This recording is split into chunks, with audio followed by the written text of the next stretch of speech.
Thank you so much for joining us for our series of virtual in-conversation events. We are incredibly grateful to all of the creatives and artists who shared their time, their wisdom and their experience with us. It's easy to ask in the face of a global pandemic, why do the arts matter? But the truth is that theatre is as old as civilization itself.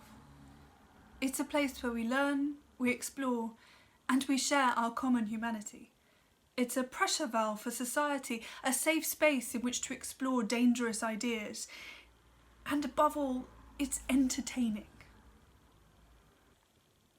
At Dark Unicorn Productions, we rely very heavily on the support of our wonderful patrons to continue our work. You can join them and become a patron of the arts yourself by joining our scheme, which starts at just £50 per year to become a rainbow unicorn.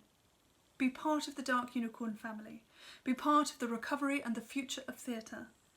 Don't let the lights go out. Become a patron today. Thank you.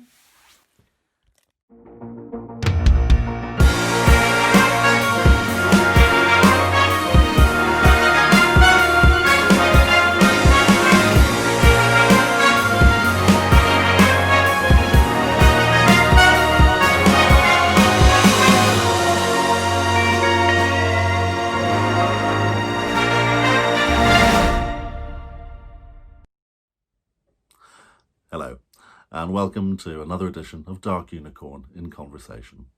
My guest today is one of those performers who has just done it all.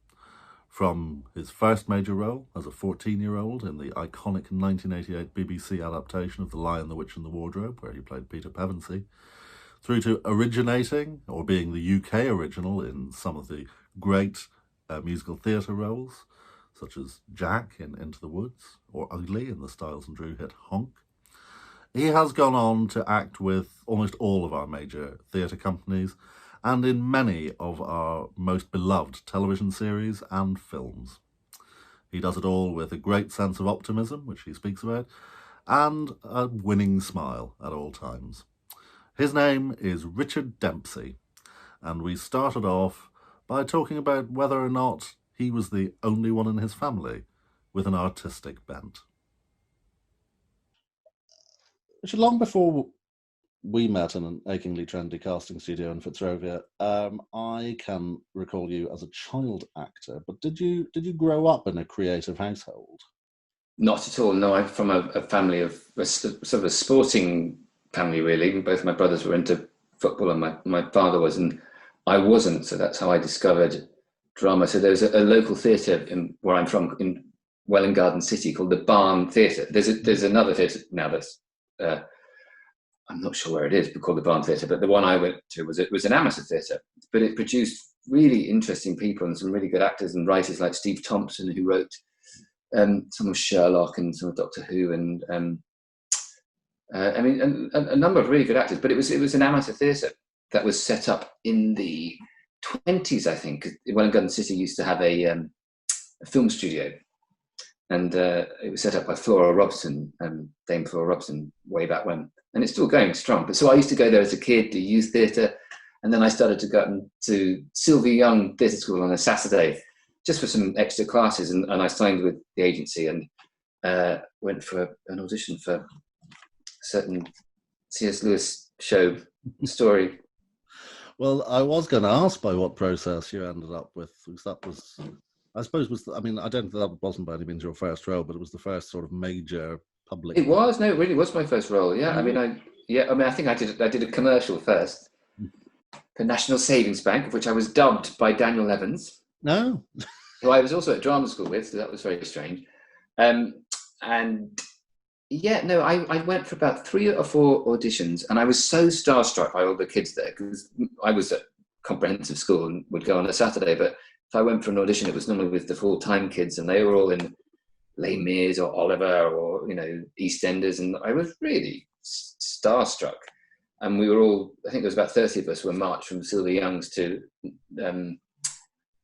Elstree for a group audition, and it was like a workshop, and then we were whittled down and made into various different families, and then I got the role of Peter.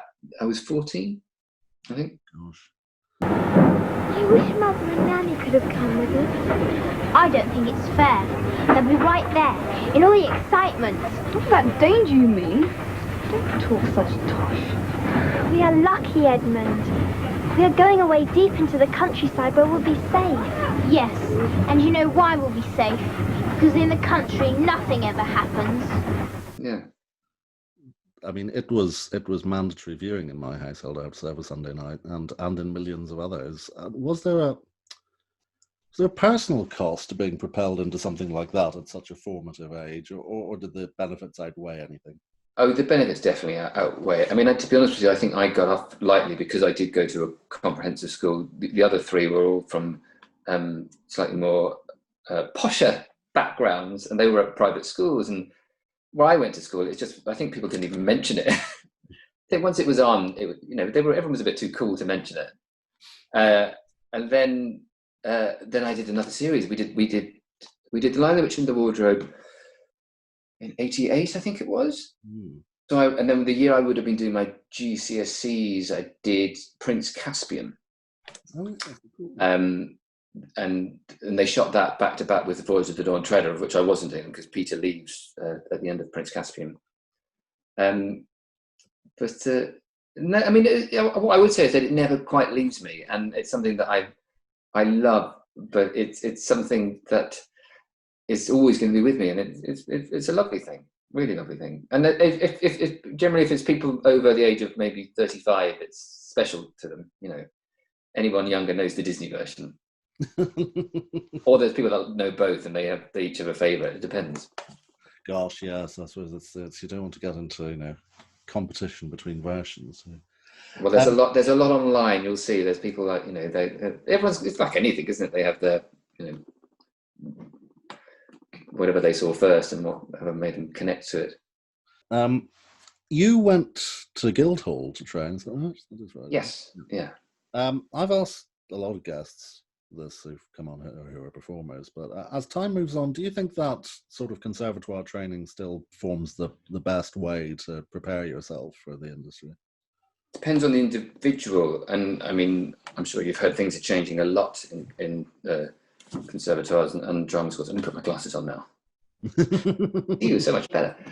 Well, I was performing already, and actually I was I'd done my first West End show before I went, so I had a slightly different experience to my fellow students, because I worked throughout my whole time at drama school. So my experience was mostly my agent ringing up the tutors and saying, you have to let them do this job, and then the tutors being sort of bullying into it by William Morris Agency at the time, and slightly resenting me for putting them in that position. But personally, I had a fantastic time. I mean, I was very young. I was 19 when I started. It was a very, very classically based course, and in my opinion, certainly talking about my experience, it was too classical. There was too much emphasis on that and nothing else. So, people didn't really have any singing technique, although it's a conservatoire. They're some of the best opera singing teachers in the world. They just weren't on the drama course. TV technique wasn't really focused on. It was mostly poetry, Shakespeare, Chekhov, movement, sort of large movement. And that was the course. Now it's very different, I'm told, and I think that is a good thing. And also, I believe that students, and also it wasn't, the teaching staff was very undiverse. And I think that's being addressed very seriously now, as it should be. But also, I think they're listening to the students more now about what courses should be. Having said that, I still think, you really learn on the job. Once you get going, that's when you really start learning. You have created some wonderfully iconic roles in UK theatre, running the full gamut from being, am I right in saying, the original Jack in the UK run of Into the Woods? I was, yes, yeah. And Ugly in Honk. Yes, I was. That's the big number. Oh. Now I've seen you. That was my first night present from Stiles and Drewe. Oh, so that's wonderful. That's the original.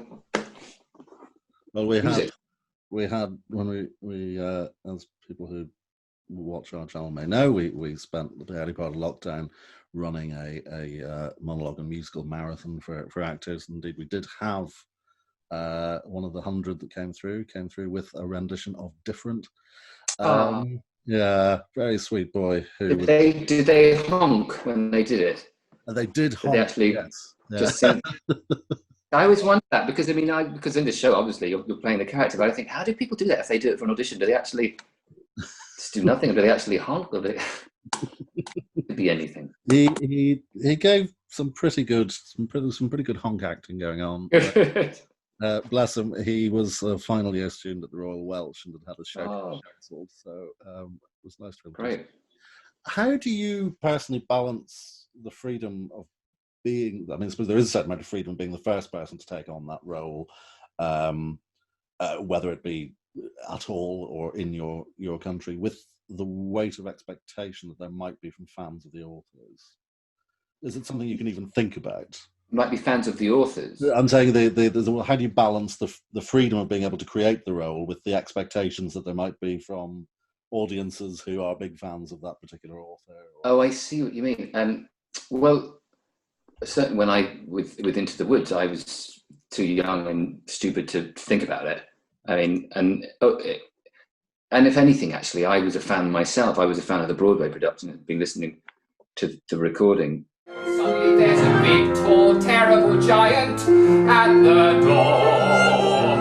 A big, tall, terrible lady giant sweeping the floor.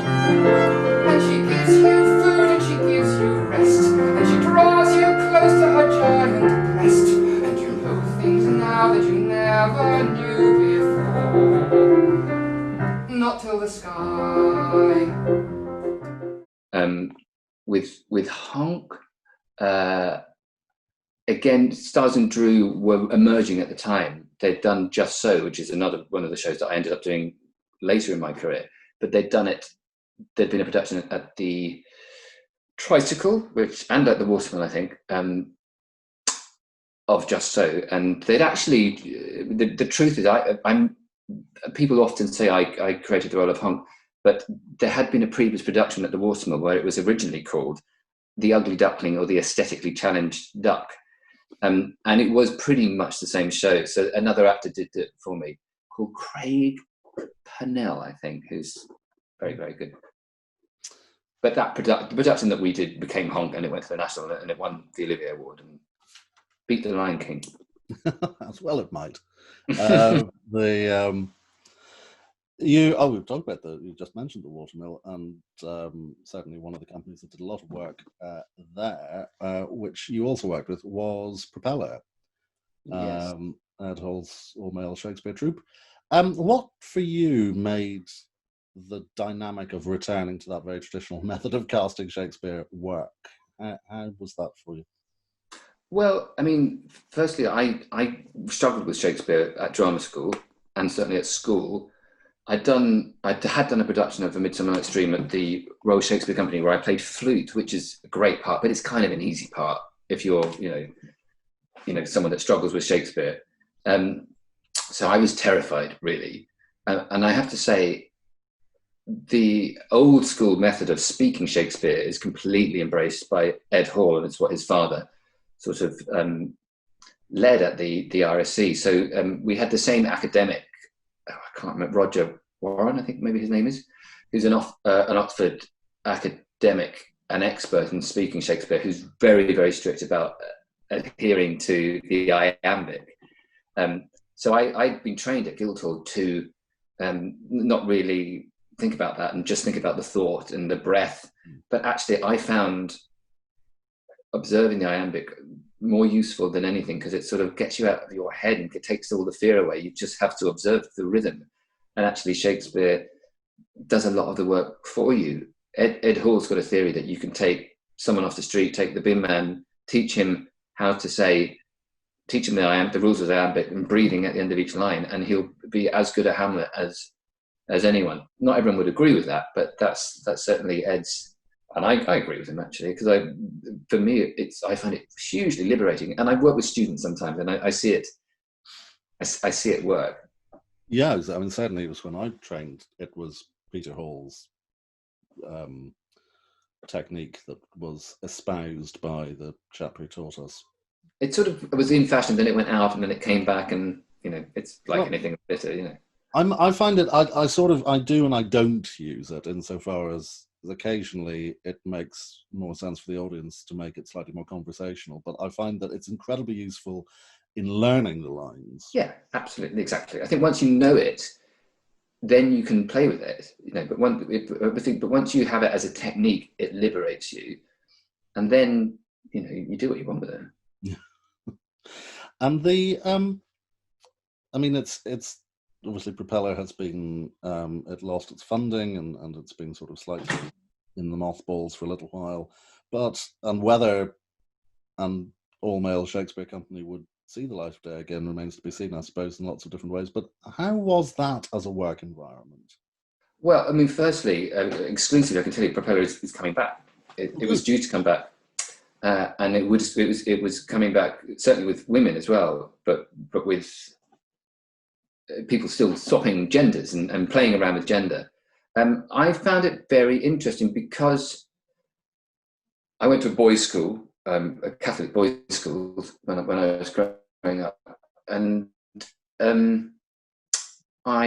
in Propeller, the best roles I played were female roles, and really, it was extremely liberating. And you don't do it in drag, and you don't really even feminize. You just play the energy of the part. But my two sort of big parts, really, at my time with Propeller, was Titania in A Midsummer Night's Dream and Hermione in Winter's Tale. And they both, from an acting point of view, changed my life. I've never done anything so sort of metaphysical, and once I'd really got them into my bones, and you perform with Propeller, you go all around the world, you play in all these incredible houses and all these different cultures, and it became like both those women playing them, it was like a spiritual experience. It's extraordinary, really extraordinary, and seeing how different cultures react to it, and I know there's a big debate, and rightly so, about the role of an all-male company, or just the patriarchy. But the fan base for Propeller is mostly women. I mean, really is, and it's also run by women. The company. Yes, I went to a number of their shows. Because they used to always tour to Wales when I was teaching there or training there. Very, very female-heavy audience. Yeah, no, it's fascinating. And they get a little bit like the fans of a pop group, because Propeller, it's a bit rock and roll sometimes as well. It's a bunch of boys together on tour, and the work is quite anarchic. Yeah. It's quite rock and roll. He's a very cool man. To whom we will come back slightly later. You have, throughout your theatre career, have had a pretty good spread between straight plays and musical theatre. Do you permit yourself a preference for one over the other? I professionally, no. I just like to work, and I mean, maybe a few years ago I would have said musical theatres because I just love musicals. If I wasn't a performer, I would still love musicals. But the truth is, whenever you do a play, and this, is that everything's like the musical anyway. I mean, every play has got music in it, or most of the time they have songs in it. It's just a show. I do think there's a bit of snobbery in this country. On Broadway, it's not a musical. Everything's a play. You just go and see a play. If it happens to be a musical theatre, it's still a play. But here it's like you play. Well, here you have musical theatre actors, you have serious actors, and it's getting better now. But it needs to continue to get better, because I think there's a bit of snobbery in this country about the mediums. Agreed, entirely. Of course, you also do a fair amount of film and television as well over the course of however many years. Took a role in last year's much awarded 1917. Obviously, a Yes, I lot. was blocked by Benedict Cumberbatch's helmet. Oh, Not many people can say that. oh Ben. Move your head. A lot of cogs making up that particular machine, but a comparatively novel way of making a film. Yeah. How was your experience of your bit of that from your perspective? Well, it was extraordinary because I mean, everybody was there. I mean, apart from the wonderful boy who played the lead, everybody was there just for a day. It was shot over months and months and months, but everybody there did a few lines really, or half a page of stuff. It was just fascinating to watch. I mean, I'm hardly in it. I'm one of Benedict's sergeants, but it was just fascinating to see the process, and it was because it was all done in one shot. I don't know if you've seen it, but the whole thing it looks like it's all done in one shot. So you had to rehearse everything like you would a play. And I mean, actually, when you see the film, you don't really see what I do, but we have a little moment in it that ended up off camera because the whole thing is just one shot. So, but you would rehearse it, and Sam Mendes it was brilliant. He came and treated everybody the same. We all had lunch together. There was no hierarchy, and certainly from someone like Benedict Cumberbatch's point of view, I think it probably was challenging because it was just one shot. You had to do it over and over again. The camera, there was never a point where you'd be doing a scene and your bit wasn't on you. So I think that's a lot of pressure, especially when you're someone of that status just coming in for the day. But I thought he was fantastic in it. I thought everybody was fantastic in it, and I was very, very honoured to be part of it. It was a very special experience. Although like I say, I'm hardly in it, but I'm privileged just to have my name on the credits, and to have just been in the room, I guess. I mean, and it's a wonderful lead for George Mackay. That's his name, George. Yes, isn't he fantastic? Wonderful boy. I mean, I hadn't seen him until I saw him in Pride. The Pride, yeah. Honestly, he was the most professional guy. He went out of his way to welcome everybody. And then, remember, like most people were there for the day, he went to welcome everybody, to say goodbye. He would be chasing people as they were driving off because he hadn't said goodbye to them. Oh, how sweet. He was such a nice guy. It's funny, I didn't know you were going to ask me about this, but we got the coolest presents. We got like this thing. Basically, it's like this. Oh, it's like what you would have had in the First World War to keep all your your penknife and everything, and it's sort of been replicated into have like charger, USB thing. Isn't that cool? That's really cool. Well, that's Sam Mendes for you. He's a very the whole company, Neil Street Productions, who I'd worked for doing Charlie and the Chocolate Factory a few years before. They're very good, and also they've set up this fund, this Netflix fund. I know, amazing. They have a lot of integrity.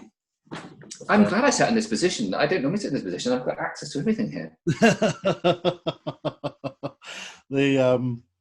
As I was going to say, it wasn't the first time that you'd worked with Sam, was it? I mean, it's the or did he work with you? You were the original. Were you original cast on Charlie? No, I wasn't. I was the second year. I was Mr. Bucket in the second year.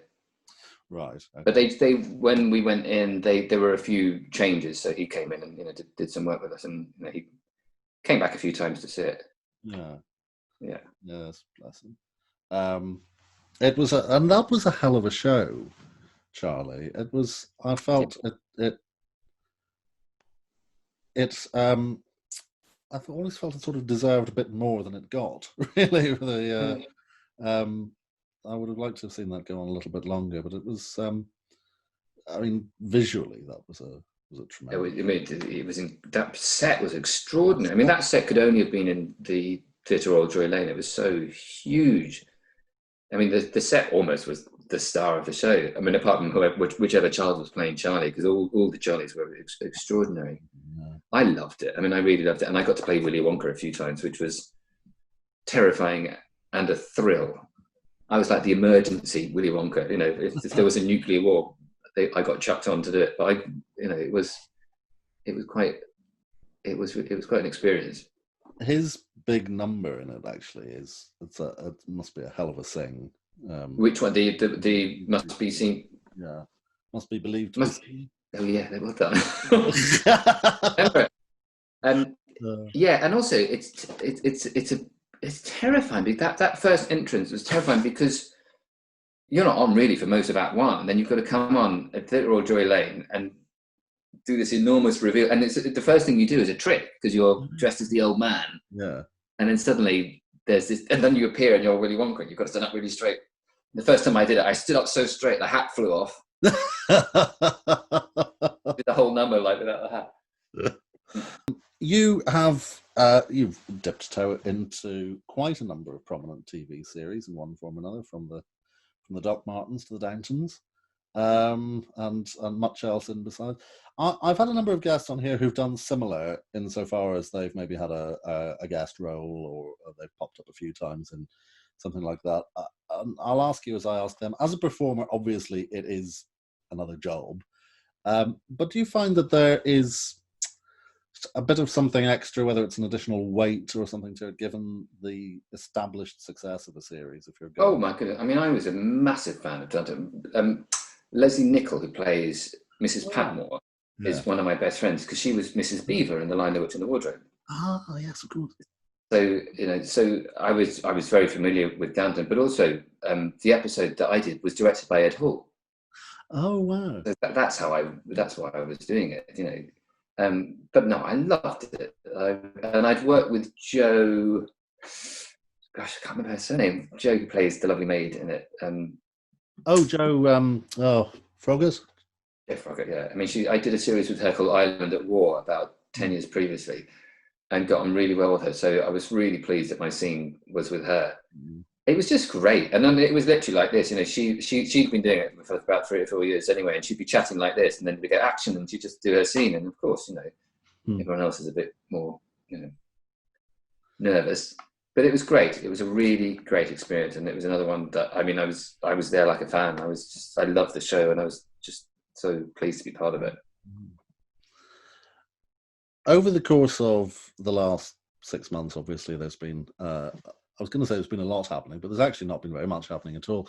Certainly not professionally for any of us. But you have been part of some fairly pioneering workshops over that period that have looked at how performers might continue to develop some work for the stage once things reopen. Yeah. Has there been a lot to bear in mind when conducting sort of socially distanced rehearsals, or has it been quite an easy adaptation? Well, I did a workshop for the new Duran Duran musical that's in development. And I think we were the first one to do a workshop or anything.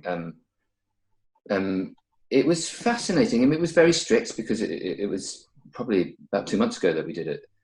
You had to put your feet in a chemical solution every day when you went in. You had to have your temperature taken every day. Because it was a musical in development, we were sitting 3 meters apart. We didn't stand up and do anything. We just stayed in our individual workstations with an individual microphone. Everyone was given a set of wipes and spray and your own pencil, and really they didn't even want you to go out for lunch. It was just the beginning of that heat wave, the last heat wave. So it was hard not to go out for lunch. We did, but everyone was just very careful, and they kept face masks on unless they were singing or speaking. It was. I tell you what was good about it. It made you realize how possible it is, and that if it has to be like that for a while, you can still do it. You just have to do it differently. And I think everybody felt, one, so happy to be doing something, and two, that they felt safe. Yes. And also, I mean, I was getting messages from the National Theatre and all these people saying how are they doing it? Because nobody had really worked out how it was going to be done. So it sort of became a bit of a model for how to do it. I mean, good that sort of thing can be done and be done safely and without sacrificing too much of the actual creativity of it. Yeah, it didn't. Nothing was sacrificed at all. I mean, the next stage would be you'd get up on its feet and you'd choreograph it a bit, but that has been done since. I mean, there's a few there's a few things going. I was offered a show at the Garden Theatre. There's a new theatre in Vauxhall called the Garden Theatre. Oh yes, I and have. they've done. And at the time, I just wasn't quite ready. I couldn't see how you would do it and how it would be safe. But I gather it worked really well, and everyone did feel safe, and the show went down really well. And they're doing Pippin now, the same theatre. Yes, I saw that being advertised. Mm. What's keeping you going, especially at the moment? Well, what keeps you going generally? I'm generally quite optimistic. I've been doing it a while now. I've been doing it over 30 years. So you see the good times and the bum times, and you live for the good times, I guess. And what keeps me going, if I'm honest with you, at a time like this is community and family and friends. And I think that is definitely one of the things that has come out of the importance of things like community, family, and friends of this period. Is that, I really think that's more important than anything. But also how important what we do is. People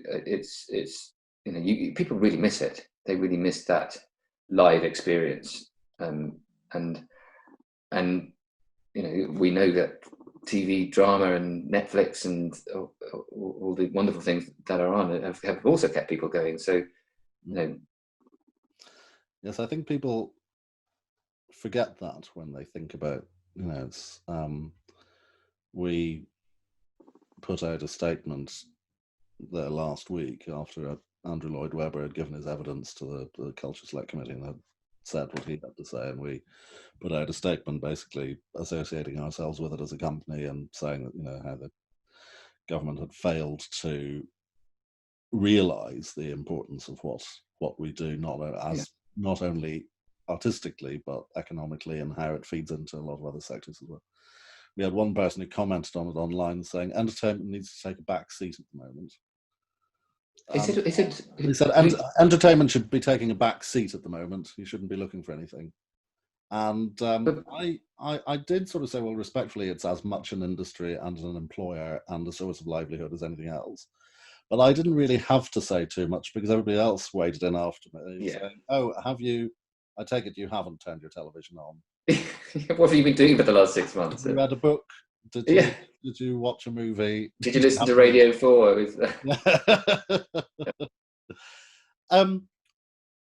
What do you still want to achieve? I had this that's a really interesting question, because I when I was about 13, I had very specific things that I wanted to achieve, and I had this very weird experience of achieving my goals by the age of about 21. Wanted to do a West End show, wanted to do a TV series, wanted to be in a film, and so my goal after that was to sustain it, and that's been a challenge. This business is, it's not work all the time. You have to keep working at it. So goal is just to keep going, working, to keep doing interesting work. Certainly the work's got more interesting as I've got older, definitely. I feel the best work I've done has been in the last 10 years. But I'm sure everybody would say that, But just to keep going and to keep getting better. I believe in beginner's mentality. That's one of the big things I've learned, and to keep learning. Yeah.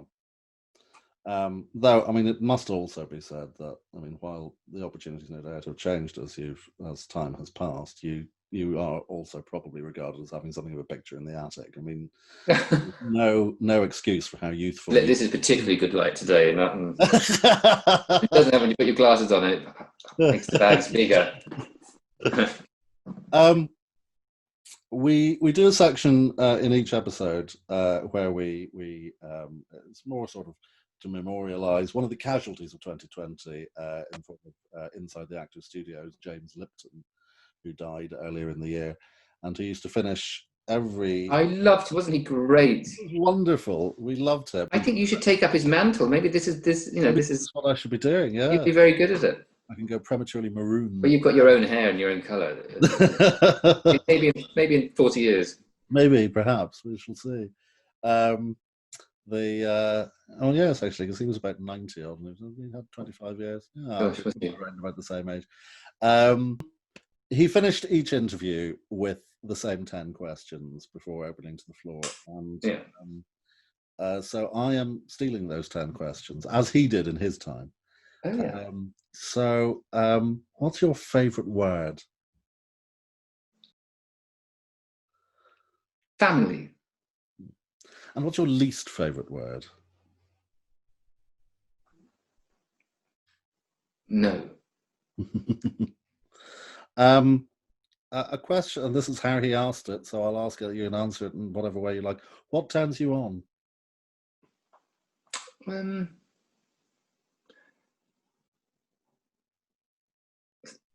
Humour. And off? Oh gosh. Anger. What sound or noise do you love? Laughter. And what sound or noise do you hate?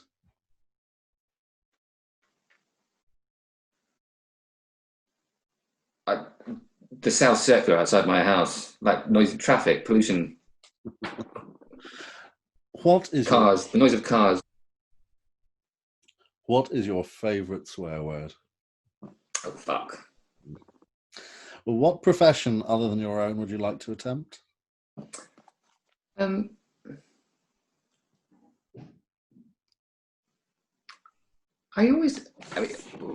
if I hadn't been an actor, I would have gone into production, and I did my work experience on Blue Peter when I was 14. I had this incredible experience just being an ASM, and they used to invite me back when I was, on my school holidays to go and, make the,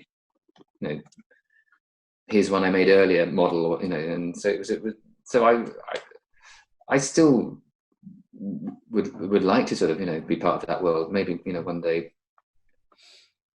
What profession would you absolutely never want to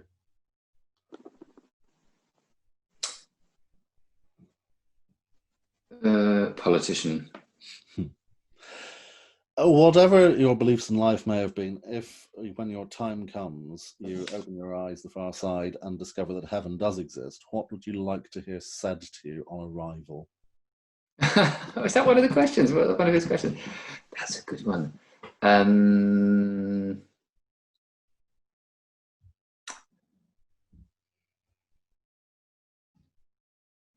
Gin and tonic? Fantastic. We've had a couple of questions have come into us.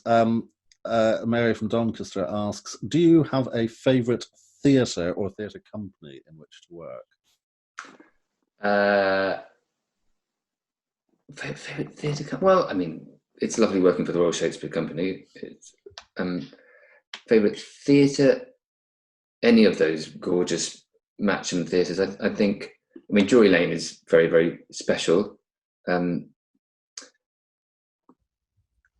The Phoenix Theatre has got a special place in my heart because that's where we did Into the Woods. But do you know what? Any theatre, if I'm honest with you, any theatre of any style, or it's, if you love theatre, you love being in theatres and like working in them. They do all have that magic, don't they? Somewhere in them, yeah. Every single one of them, yeah. Alan Niselworth asks, who do you most look up to? Who do I... Well, a lot of people, but there's a few strong women in my life, one of which is obviously my mother. But there's... I think I see another one of them over your shoulder there. Well, that's the next one. Do you recognise her? Is that Annie? That's Annie, yeah. Anne Reid is a... I look up to. She's like my second mother. And Leslie...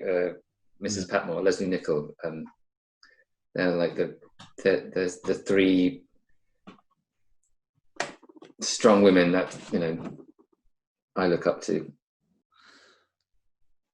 The final question has been sent in was from Nisreen in Wandsworth, who says, "Is there a role that you've already played that you would want to revisit to do something different?" Yes, definitely. Well, there's a few actually, but one I would love to do again is Victor Victoria.